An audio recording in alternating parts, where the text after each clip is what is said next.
Here we are together again. How'd you be? It is OJ in the Morning, episode number 14, the 21st of August 2026. So yes, welcome to the show. And local people, local stories, local connections. That's what it is all about. So coming up, we've got a full-length chat with Wayne Doyle. That's right, you'll find him as a teacher at Timaru Boys High School, but when he's not doing that, he is an artist, he is a show director, musician. I'm sure I've missed some things out here. He's also an athlete. Never knows when to say no, Wayne Doyle.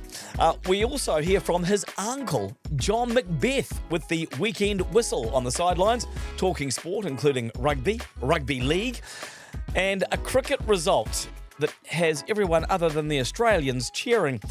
I've also got a chat too with Lee King. Now, she is the queen of movement, is Lee. From jazzercise to jump, jam, and everything in between. We will jump into that during the podcast this week. John Gregan is along for another weekly instalment of Man on the Land, including tougher times for arable farmers. And what about preparing for what could be a very long, hot and dry summer? Kirsty is still away at the moment, but I'll have my version of the weekend smile file with stuff coming up around the region over the weekend that you can enjoy. And there's also a double VIP pass from MovieMax Digital to B1. I'll tell you how later on.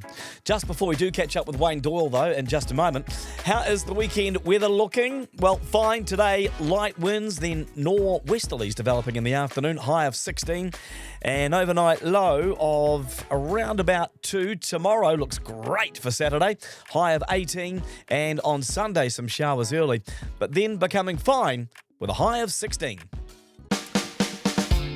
It's OJ in the Morning, and this is The Chat. And joining me for the chat today is Wayne Doyle. Now, I've known Wayne for, well, quite a few years, and he used to turn up to quite a few of our midwinter swims back in the day, always sort of testing himself and still testing himself nowadays.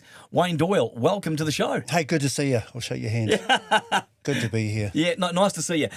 So you, Wayne Doyle, have worn a ridiculous amount of hats in your life. So tell us about your journey when you first sort of got into Timaru and was doing your thing. I mean, were you born here? I was, actually. You were? Born and raised. So you're a native? I am. I've had opportunities to leave and go overseas, but Timaru's got everything. It's got just the location. You're handy to Christchurch, Dunedin Mountains. Beautiful place. What about me, though? I teach at Boys High, teach out at Boys High, and often I'll tell my students that when I was a young baby, Mum had me like this, and she went to lean down to get this to sucker to put in my mouth, but instead I grabbed a pencil and put it in my mouth and started sucking on that.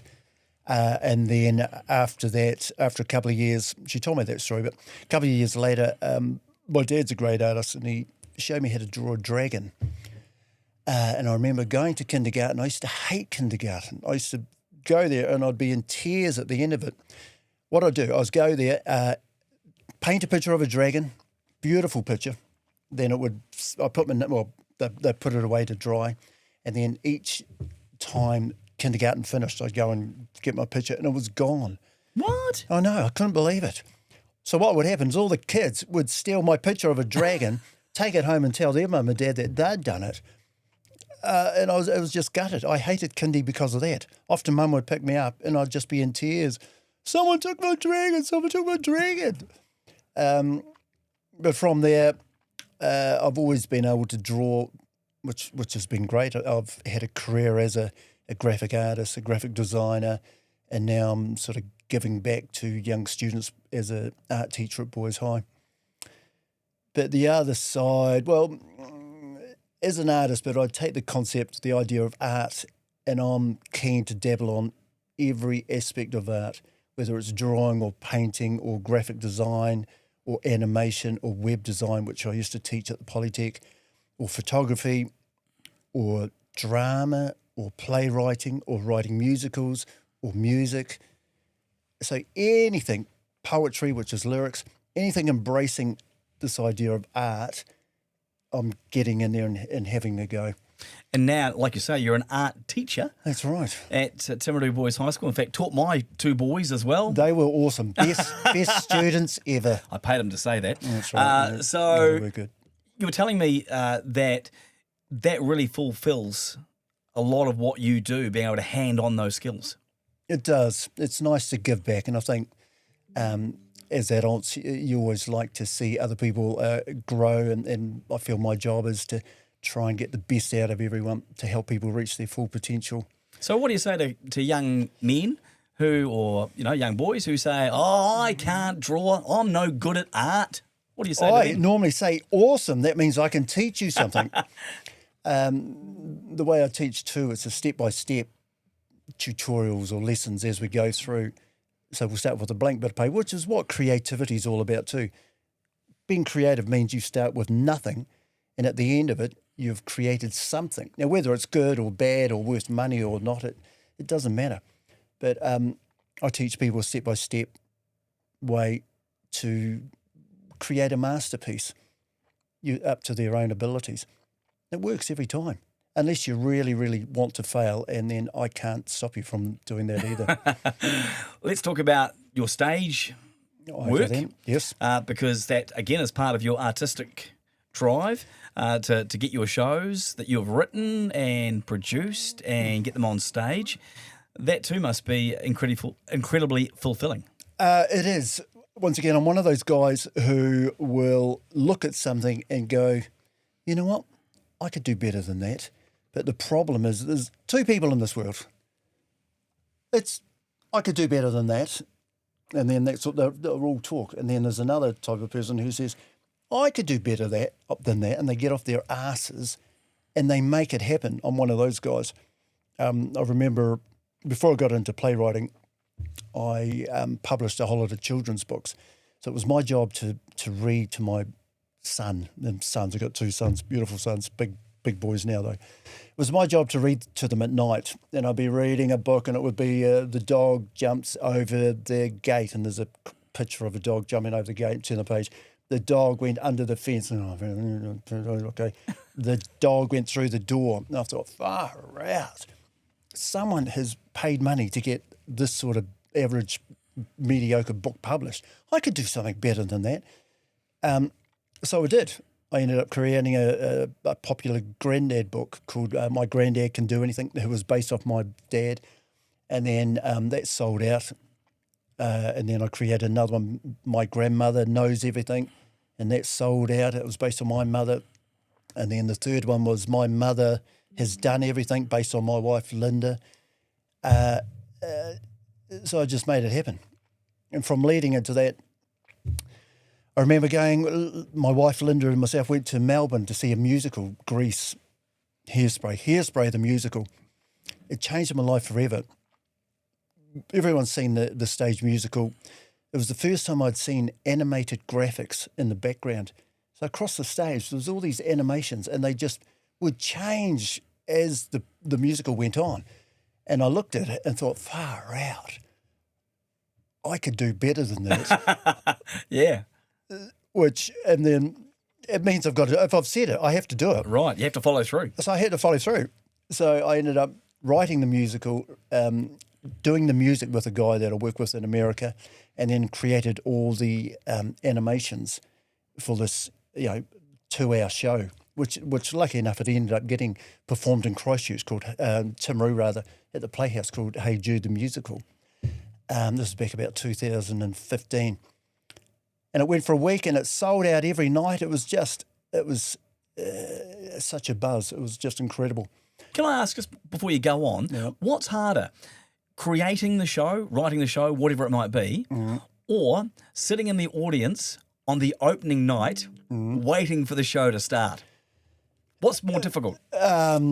Creating it is more difficult. By the opening night, you know that it is going to be awesome because you've seen it so many times and you've tweaked it. But you've got to realise something like a musical, it just doesn't put itself on and depends. Anyone could do a musical. Anyone could write a book, but there's a level.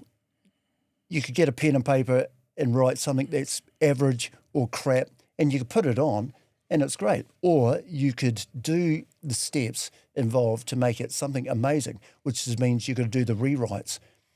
If you want to put on create something that's very good, it is all about rewriting it, whether it's a children's book or in my case of the musical, Hey Jude, I rewrote it, this is true, 37 times. 37 times. How many people in the world have got the patience to rewrite something 37 times? They're just not like wee tweaks or edits. These are like putting in new characters, taking them out. Just to prove that I was so stubborn and I believed so much I could do it, and I wanted it to be the best I could, I was happy just to keep going until it got to the stage where you knew this is quite good. Yeah. It sounds arrogant, but it's true. You know that I couldn't add or take anything else. The songs, the script, the animations. I think this is quite good. You have to know that you've done everything you can possibly do to make it the best that you can make it, right? You do, but this is where you also need feedback from people that you trust. Not just anyone. You could go up to someone and say, hey, what do you think of this? And people are going to blow smoke up your ass and go, oh, this is awesome. Or they're going to go, don't like it. It's people who you respect. Like with the musical, it's things like people like Ella Solis, where she's done so many and she knows what is good and what's bad. Yep. And that helps. That's it.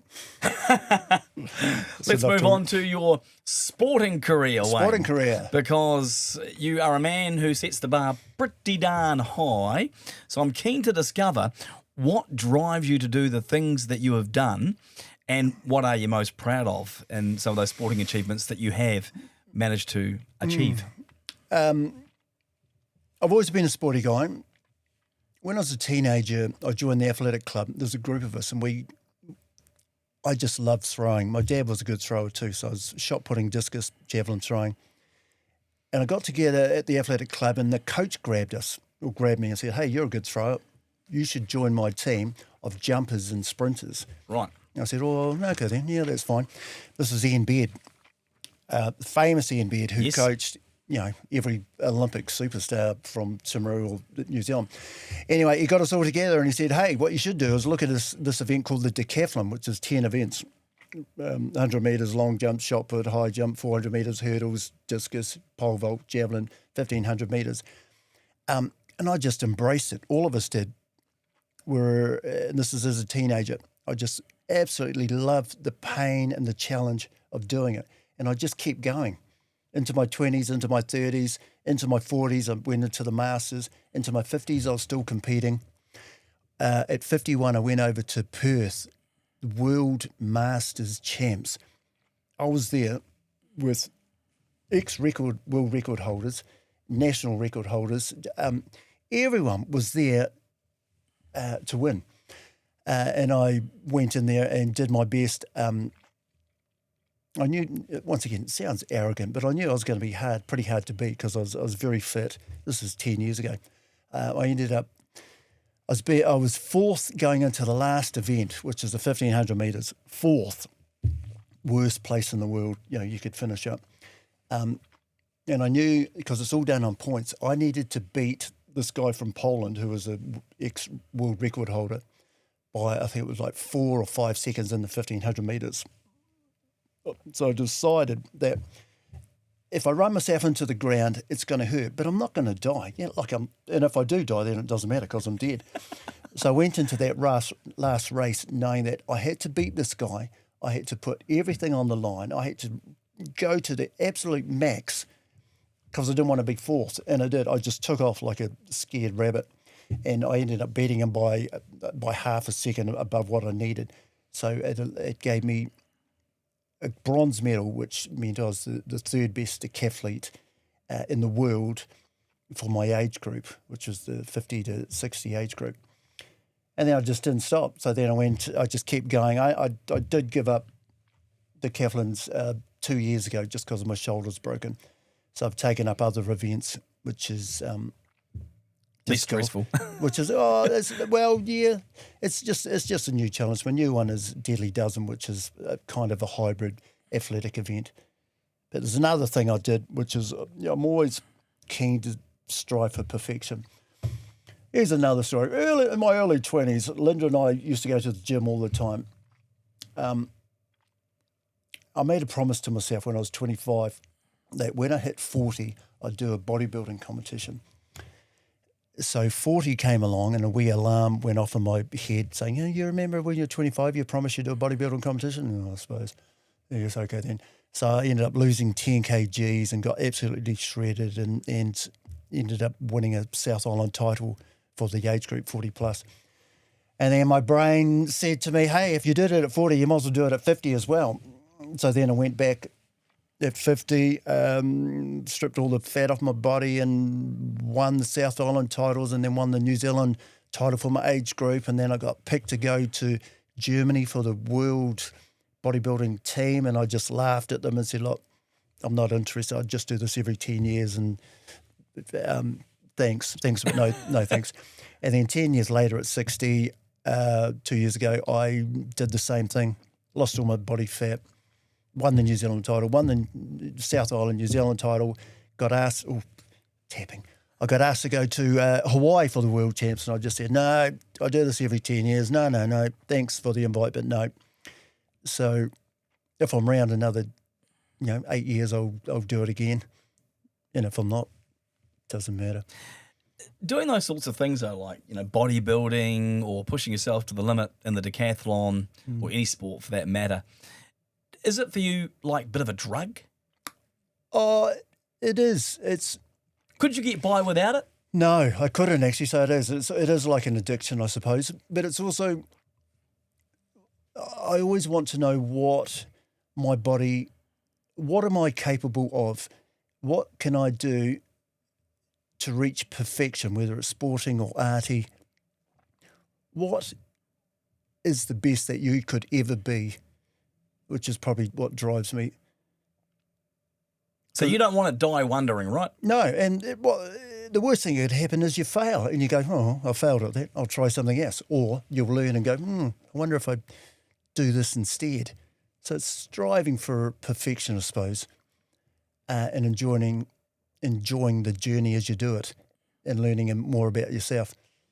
Have you ever pushed yourself too far? Yes, not bodybuilding, the Deadly Dozen.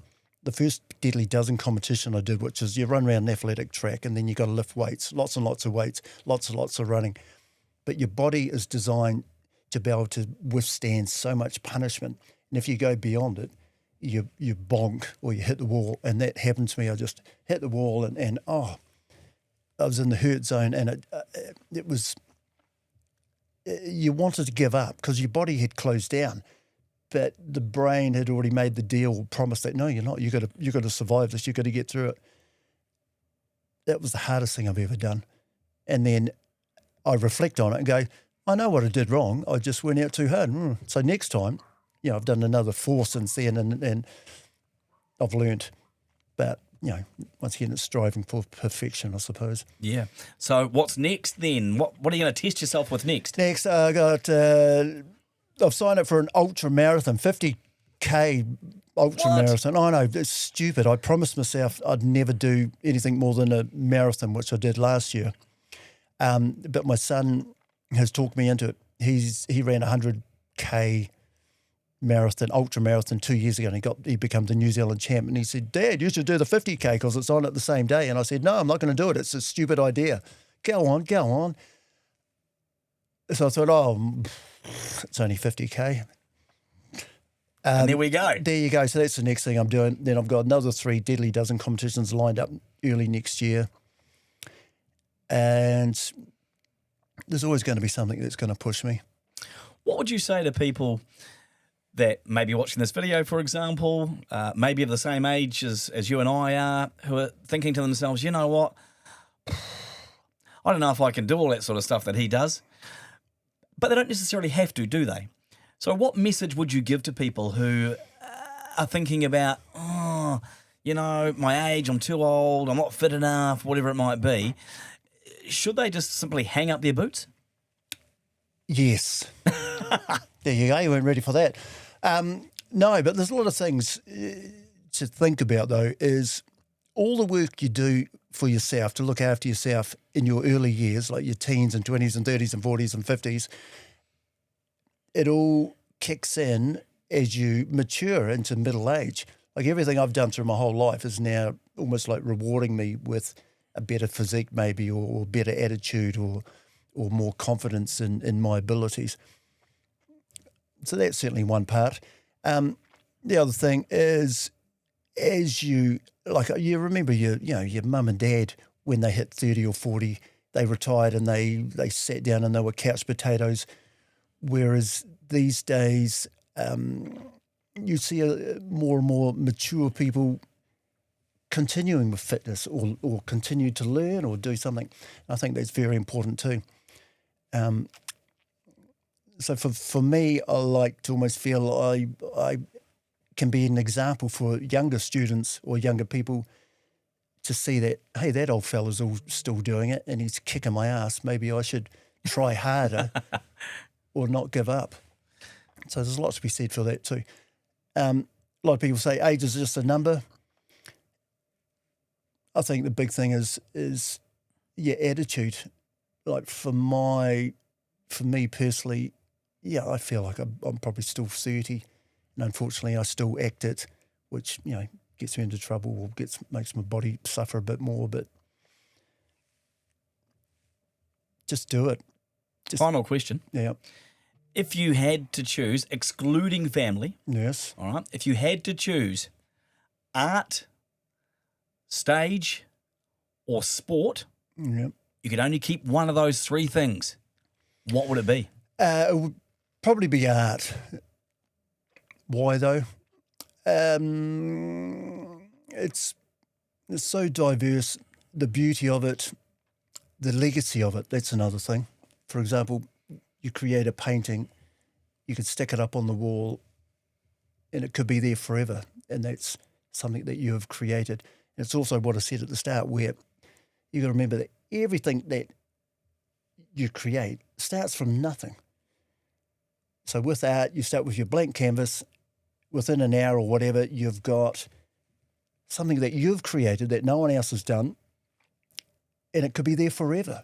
So there's a legacy with art as well, which I love. Wayne Doyle talking to us on the chat today. That's all we have time for, but fascinating chat. You are a tribute to all those people over the age of 60 now. 60. You could have said 50. Oh, sorry, mate, but appreciate you coming in, I really do. Hey, thank you too. It's been fun. Cool. G'day, how you doing? It is OJ in the morning, and it is time to head to the sideline with John McBeth on the weekend whistle. And I think he's got a cup of tea there, just on the go, if I'm not mistaken, John McBeth. I'm wetting the whistle, mate. It's really good too. My wife just said to me, "Oh, well, you started to make a cup of tea and then you bug it off." And I said, "I have to talk to OJ." Ah, there we go then. Don't let me stop you from having your cup of tea in the afternoon, John McBeth. So let's get back to the really good stuff. The lawn bowls, champion of champions, of course, last week that you were talking about so earnestly last week. Yes, I was, and it turned out to be crash hot for a team from this area, from the Kapiti area, where some guys from the Paikakariki Bowling Club won the champion of champion men's pairs, upsetting quite a few other high quality combinations. So this weekend it's the triples, the men's triples. So I'm not sure who's involved from the South Canterbury region, but it's easy to check. There's such a good website there on the Bowls New Zealand website. Just get in there and you can go to results and find out everything about your particular team. It really is good. It's setting up the new summer season in a positive way. Now, we also have the Heartland Championship underway. Do you still follow the Heartland Championship to see what's going on? Yeah. Yeah, well, it started last weekend, and up here, of course, it's the Horowhenua Kapiti team. They played against King Country and got beaten by 4 points. I think it was 35-31. But of course, I still follow what South Canterbury's doing down your way, because they had such a great run over recent years. But it's often a slow start. So Ngāti Porou, East Coast, you just don't know what these teams are going to be like at the start of a season until you front up and see how they go. And a lot of the games this last weekend were quite close. So we'll see what it's like at the end of the season. But I hope we get good support for South Canterbury this year. Now, what about the smack talk that's already coming out of South Africa from Erasmus, mainly, to be fair, and perhaps the South African media too, trying to make this into the greatest rivalry, not just on the park, but also in the paper, I suppose. I was going to send a message. I happened to see TV1's sports news last night. I think it was TV1's. And I couldn't understand what Rassie Erasmus was saying. So I was going to send him a message saying, could you please put, English translation along the bottom? He's a very broad South African Boer accent, which I struggled with. But anyway, the games have started. And Erasmus seems to get on so well with other coaches around the world, particularly the Kiwis, but he's a cunning dog. And you just don't know what he's going to come up with. He always smiles, he's always grinning and conceding this and suggesting that. And then when they hit the field, you know that Rassie Erasmus has got his team absolutely humming. They are the best in the world, there's no doubt about it. If we can foot it with them, we've got a chance. But I think when this tour was mooted last year, and the way the All Blacks were playing then, I said to you, OJ, I'll be surprised if they win a game over there. They could lose all their matches. Well, they've played well enough to beat some ordinary South African sides. It's as Dave Rennie has said, 5, 6, 7 times different when it comes to the test matches. So, sometimes I don't get all that excited about watching a test match, but there's no doubt when it comes to South Africa and against New Zealand in South Africa, that makes you bar up, mate. Yeah, you and me both. I'm looking really forward to it. Looking forward to the continued journey too for the Warriors, who have managed to get a couple of pretty good wins under their belt. But, gee, I'll tell you what, it's the curse of the number 7 jersey. Injuries. Well, yeah. And to their credit, each one who's filled that position has played magnificently. It's been seamless right throughout, hasn't it? Crucial position, top quality players going in, getting injured, coming back, and Metcalf last week, I just felt for him, didn't you? It was just a kick at goal. It looked like he didn't quite hit the ball smoothly because the ball wobbled a bit, so maybe a bit of ground impact. And I mean, you didn't have to be a major expert in lip reading to see what he said afterwards. What I like though is that Webster and co, the coaching crew, just move on, don't they? What's sad about Luke, what we've got though is good depth. We've got players with experience where, they just seem to be on such a great roll at the moment. And even the Aussies, I had a message from a mate of mine in Australia just yesterday who said even the Aussie commentators seem to be falling in love with the Wars. And I said, I don't think that'll ever happen, but the respect is obviously there. Yeah, they're creating a big impact. Yeah, it's that whole next man up mentality. We hear so much about that, but it is so true. Yeah. Everyone's buying into it, right?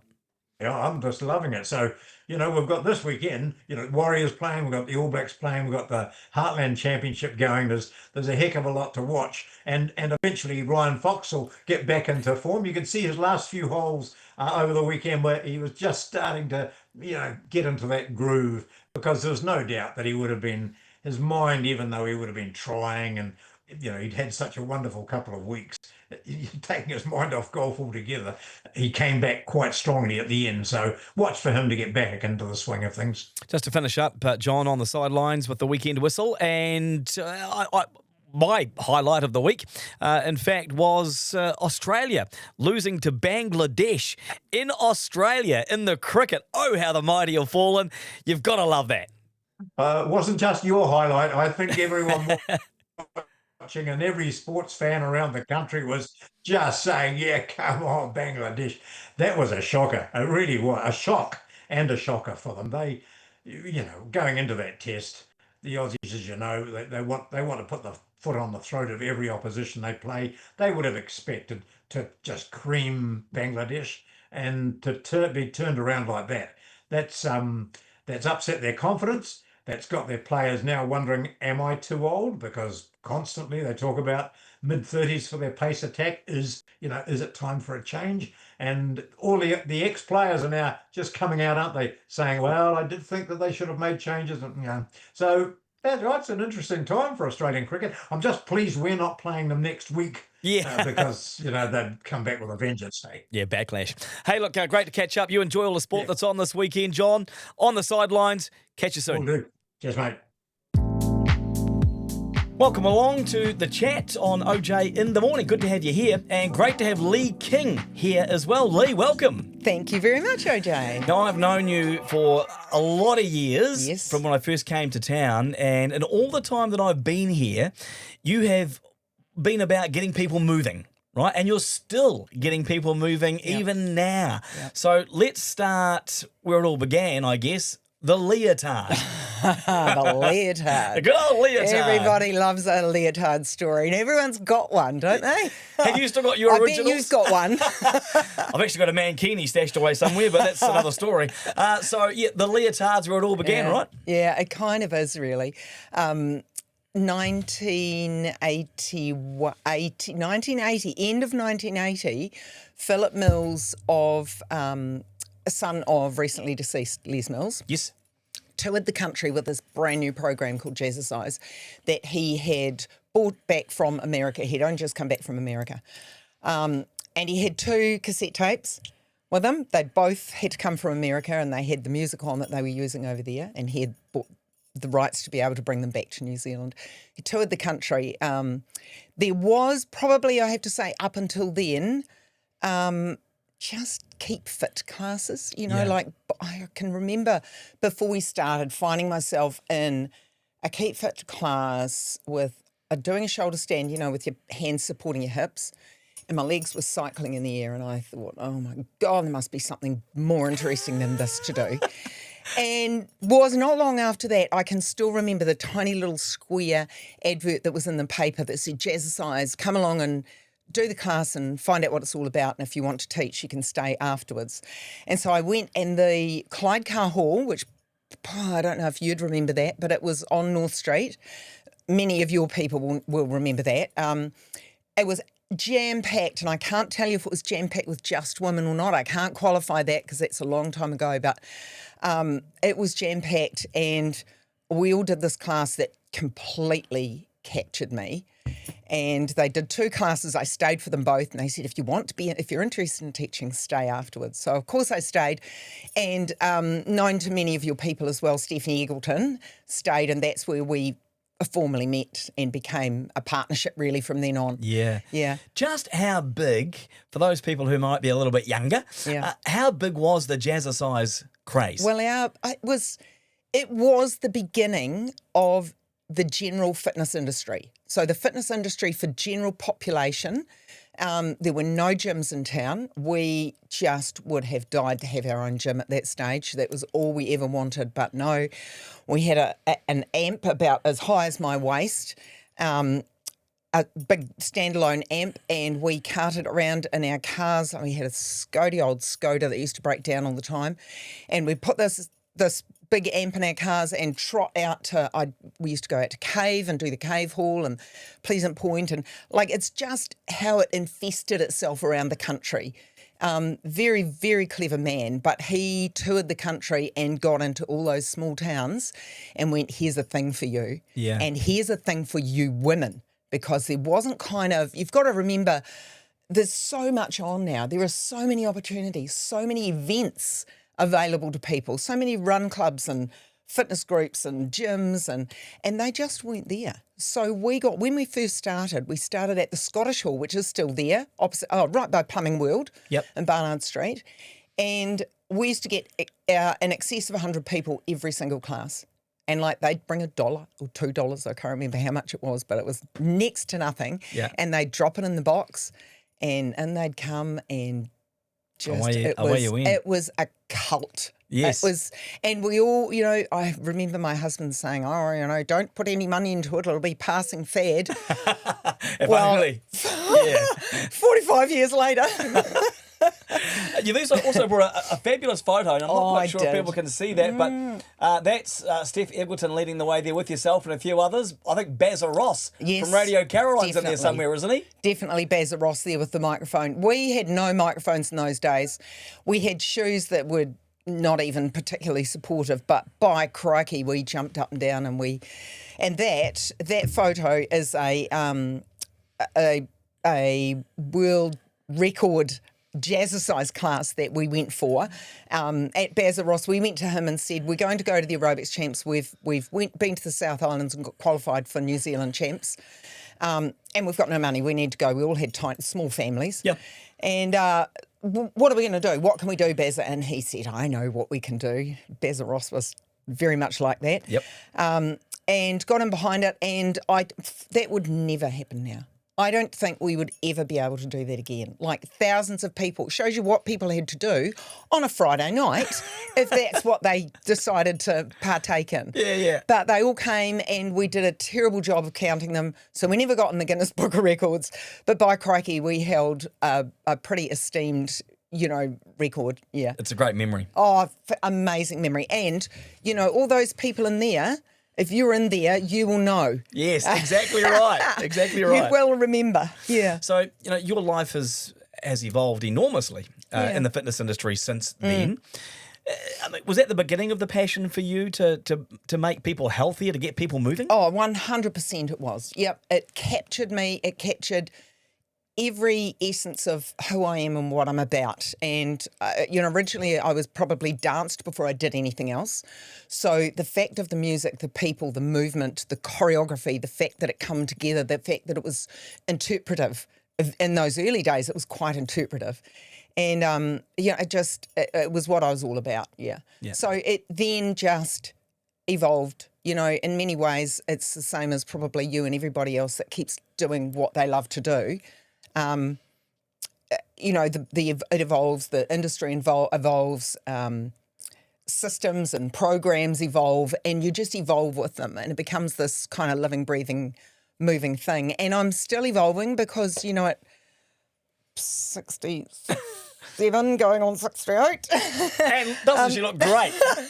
Doesn't she look great? Let's just say, late 60s, I can still see a place for myself. And I always used to say to people when they said quite frequently, are you still teaching jazzercise?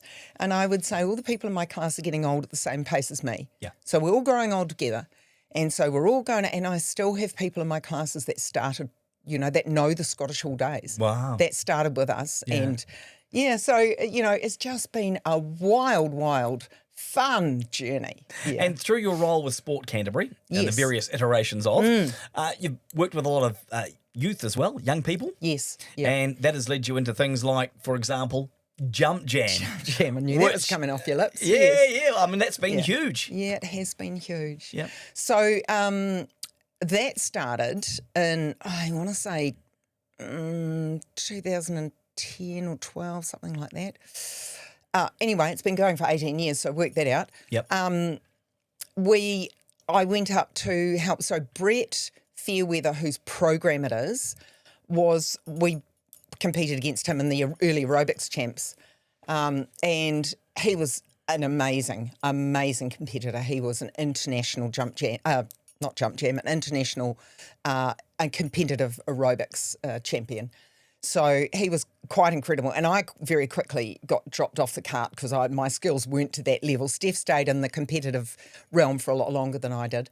But Brett went on to do choreography for Jump Jam and, for Les Mills and do many other things. And then one of his programs that his baby was the Jump Jam program. Yeah. So he was like, I'll take Les Mills and I'll stick it into schools. Why didn't I think of that? Hey, very clever. Yeah, I know. So that was the beginning of that program. And then he does his own internal competitions, the Jump Jam Challenge, national, and he used to do South Islands, North Islands and nationals. And I went up to help him judge one of those. And sitting there looking at these kids thinking, I feel like I'm at a Broadway show, that the standard was incredible. And all the theatrics and the gear and it was amazing. And then I started thinking about all the children who and the teams who had entered via their video entry, but who didn't get to perform. And all the work that it takes just to enter something like that, just to get yourselves to a level that that you can actually put an entry in. And that's where Jump Jam, our local Jump Jam, what do we call it? Extravaganza is the word. That's where that was born. So I came home and said to my boss at the time at South Canterbury, this is what I want to do. I can see a market for it. And we had and I was working in the school, so I had that in anyway. And the first little competition we did was at the Grantley Downs School Hall. And we had 6 teams from, I think, 4 schools, and all the teachers and the parents that were there got up on the stage and had a wicked time as well. It was an absolute ball. And from there, the next year, we had 28 teams, and we went to the Mount View High School auditorium, and we were there for a couple of years. We went to 2 days, and then we bounced, I think, 1 year to the stadium. And I kind of felt that our standard had dropped, and then we bounced from there to the Theatre Royal, and that was terribly nerve-wracking. Yeah. It's like, this is completely different beast when you've got the Theatre Royal. Yeah, I know, right? Yeah. But it was fantastic. Yeah. And the standard just rose and rose and rose and rose, because each time the teams came, each year they knew a little bit more about what everyone else was doing and what they needed to do. So, yeah. However, now we're all about participation. Yep. So we shelved the trophies and we opened it up and we looked at different ways that we could encourage more children to get involved in it. And this year we had 1,075. Last year I told them I'd retire if I got to 1,000, but it's not happening. Keep going. Next year we'll have a new stadium. And then the year after that we'll be 20 years old. So yeah. So talk me through your proudest moments with Jump Jam in particular. What sort of gets the juices flowing with an event like that? I can tell you the things that really push my buttons are when you've got children side of stage, kind of so nervous, some of them crying, some of them like this is quite common. They don't know what to do with themselves. I don't know how to go. I don't think I can do it. Hyperventilating. Yeah, hyperventilating. I don't think I can do it. Many of them crying. Some of them are children of all sorts of mixed abilities as well, and a lot of those children have never ever had an opportunity, and possibly might not have another opportunity to get on stage and perform together in a team in front of a large group of people. That's that out of all the ups and downs and having some amazing shows at the Theatre Royal, that moment when those kids go, they come off and they go, I didn't think I could do that, and I did it, and I feel really good. It's just, it's what it's all about. As a society, movement, so important. Yes. Are we moving enough? 100% important. And I think from where I stand now, I can say I think that what we need to do is just keep moving. So don't agonise over whether you're doing enough or not enough. Just move and keep moving and find something. You've got to kind of, some people forget what they used to do in the young years that brought them so much happiness and joy, and the sports that they used to do. I can walk through that stadium into the office at South Canterbury now, and there's badminton a couple of mornings a week. There's pickleball a couple of mornings a week. There's Active for Life classes over in the gym, over in the netball centre now until we get the new gym. But there are all sorts of things that people can get involved in at my age, at our age, that they forget that they used to really enjoy. If you were a tennis player, maybe you can't play tennis anymore, but maybe you can come to the stadium and pick up a pickleball bat, or come and have a go with badminton. And they're just small groups of people who just want to keep active and keep like-minded busy. When it comes to getting about and doing some movement. Yeah. And I have worked for a number of years now in a maternity leave cover role, several of. You're still there? Yeah, but in the falls prevention program. So it's been a full circle from working in kindergartens and schools. I've done early childhood work. I've done primary school work. And now I'm working with the over 65s to help prevent falls. Yeah. But what that has taught me even more is the value of continuing to exercise as we get older. So, yep, you can go for a walk, but actually, what are you doing to keep your legs strong? What are you doing to ensure you can sit down and stand up? You can stand up and move off your chair. Everything that we want to do in our lives, we have to value and we have to work for. And that takes me into my next question, actually. You've headed me off at the pass because I was going to ask you about working with the elderly. Yes. And fall prevention. Yep. There isn't exactly a specific time, is there, in our lives when we go, oh, I can't do that anymore? Or is there? And how important is that moment to push your way through it? Yeah. And then make a commitment to continuing to do something, because it is a big commitment. It is a big commitment. Important one. What I have learnt probably in the last few years, talking with a lot of older people who have fallen, is that the one thing that they consistently say to me is, I wasn't always like that. I've just lost my confidence. So the big thing is you have a trip, a near fall, a fall, a stumble that gives you a real fright, or are you coming back from surgery, an injury, illness, you lose confidence because it is that downward spiral that happens really quickly.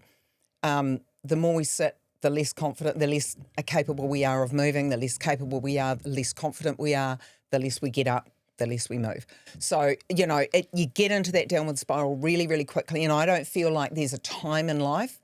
And I certainly don't feel like there's an age, because by crikey, I've rung up some 94-year-olds and thought, oh, what are you doing on my books? What am I going to offer you a home-based program? And I go, we do classes, or you can, come into a home-based program. And they go, no, I'll get to a class. And I hear the joy in their voice at being offered something like that at that age. So it certainly is not an age. It is certainly the circumstances that you find yourself in.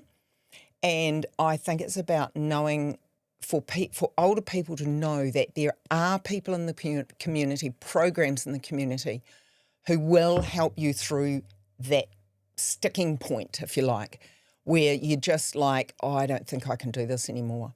But I would really urge people not to shut things out, not to shut things down, but to open the door and go, actually, how am I going to? How am I going to get stronger? How am I going to get my confidence back? Arangi Stadium, which you've seen developing over the past week. Well, it's pretty exciting. How important is it? Oh, it's 100% important, and it's 100% exciting.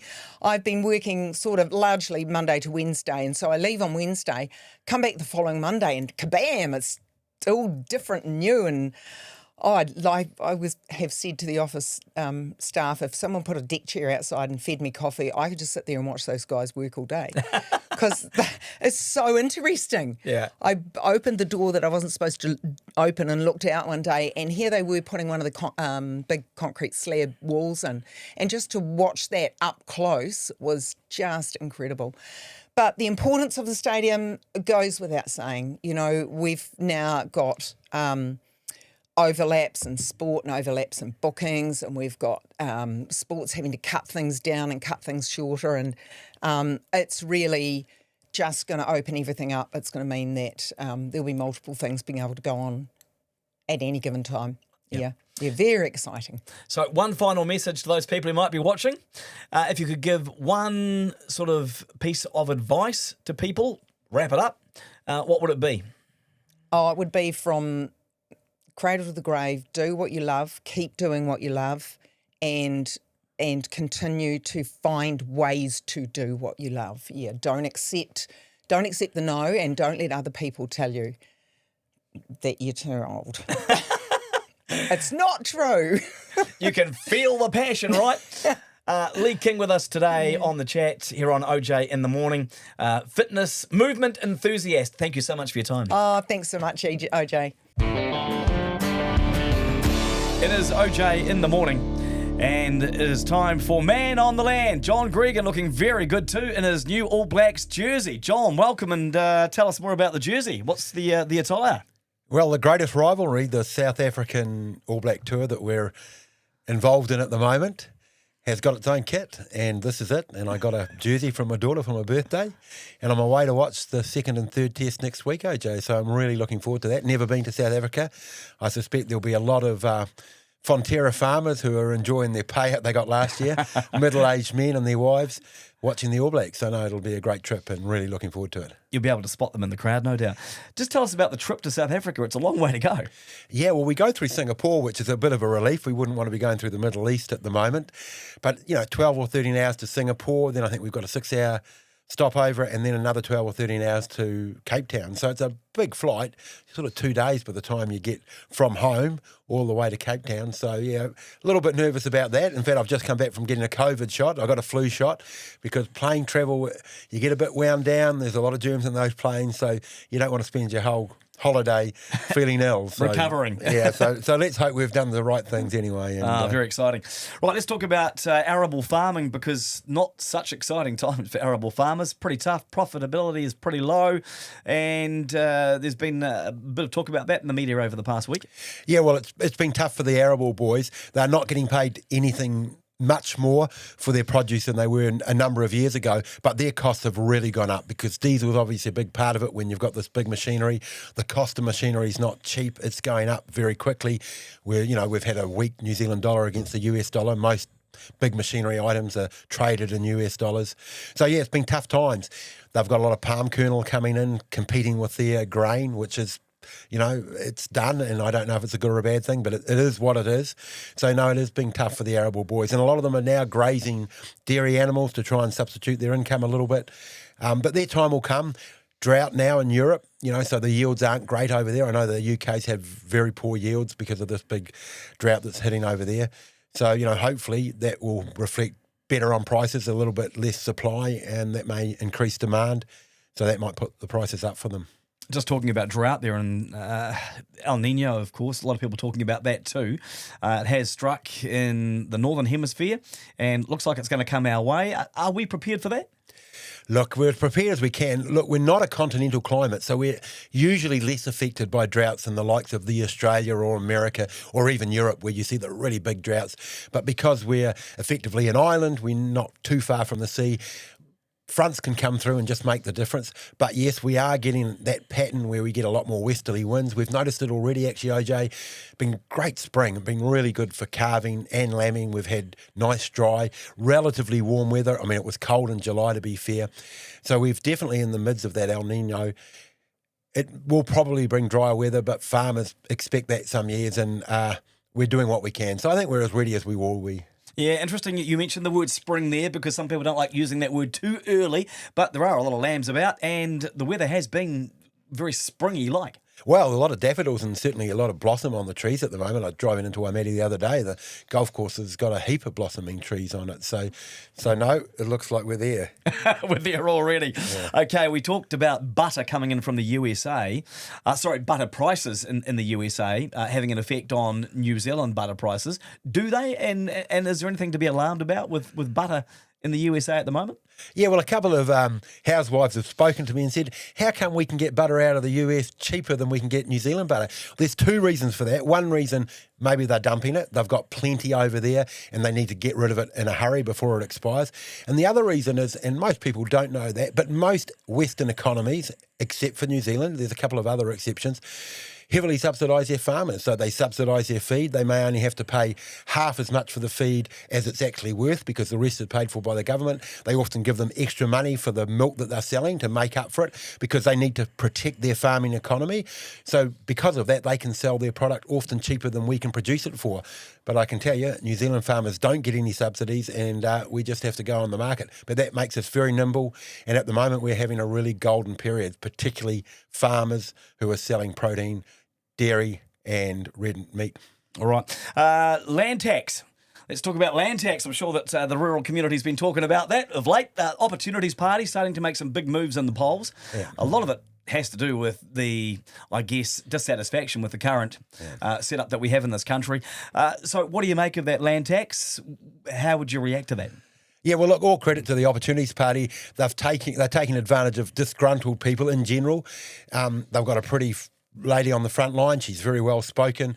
And yeah, some of what they say I'm not totally against. The problem with the land tax, and it's been done before, but let's take an average farm in South Canterbury, for instance. They're talking about a 1.5% to 2% land tax. Well, if it was a 2% land tax, your average dairy farm, $50,000 a hectare, probably 200 hectares, so it's worth $10 million. Well, 1.75% of that is $175,000. So if you have to come up with that, regardless of the income you're making, where does that money come from? You've got to lend it from the bank. Is the bank going to be prepared to lend it against the bank? I mean, some years I've been farming 30 years, probably a third of those I probably didn't make any money, but I had equity in the land. I could borrow a bit more till the years got better and things would tick on. But if they're expecting farmers to come up with land tax every year, it's going to be difficult. The difference with income tax is we only pay it when we make it, and then we're more than happy to pay our share of tax. But land tax, you pay regardless. I mean, the advantage of that is some people who have kept land and banked it and aren't doing anything with it, suddenly they'll have to think, oh, actually, we need to make this productive. So, look, it's not all downside, but I can't see it really working in the case of New Zealand because we're a big farming economy. Yeah, we really are. Just wanted to talk about something that came out of Beef and Lamb New Zealand. It's a new program called Cool Beef. And apparently we're now trying to breed cattle that burp less methane. Brilliant science, or have we finally lost the plot here? Look, every little bit helps, I guess, in reducing our carbon footprint. But, we've talked about methane over the years. It is cyclical. Methane is more of a problem, but it disappears over time. And so we haven't probably created any more methane, unlike carbon, which the real problem is digging up fossil fuels and burning those, and that's creating a whole lot. The methane thing and the animal things, okay, sure, if we've got less animals, we're going to have less methane, or if we've got the animals burping less, we'll have less methane.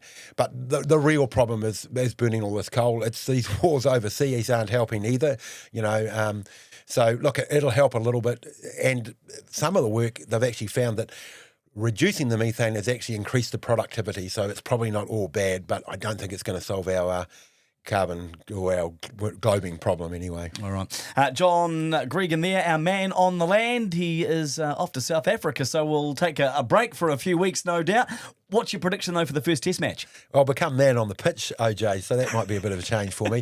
Look, the way they're playing now, you wouldn't put it past them to actually win. I mean, I'm really looking forward to this first Test.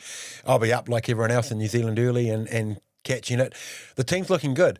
South Africa will be a different kettle of fish from the teams we've played up till now. We know that. They'll be bigger. They'll try and slow the game down. We'll try and speed it up. You can only dictate terms when you've got the ball, so we really need to win our set pieces, and they are very good at set pieces, so we'll just have to wait and see. But it sounds like those key guys, Will Jordan sounds like he's going to be fit. Cody Taylor sounds like he's back in the team. Cam Roygaard's back in the team. Damian McKenzie sounds like he'll be fit too. So we're going to be close to full throttle. So, yeah, I'm really hopeful. And who knows, we might whitewash them. It's not impossible. And I tell you what, if you'd asked me that 6 months ago, I would have said we're in line for a whitewash. So we'll wait and see. Yeah, things may have turned around, but we'll have to wait and see, as you say. Thank you very much. That is our man on the land, John Gregan. All the best for your travels, and we'll catch you back soon. Cheers. Thank you.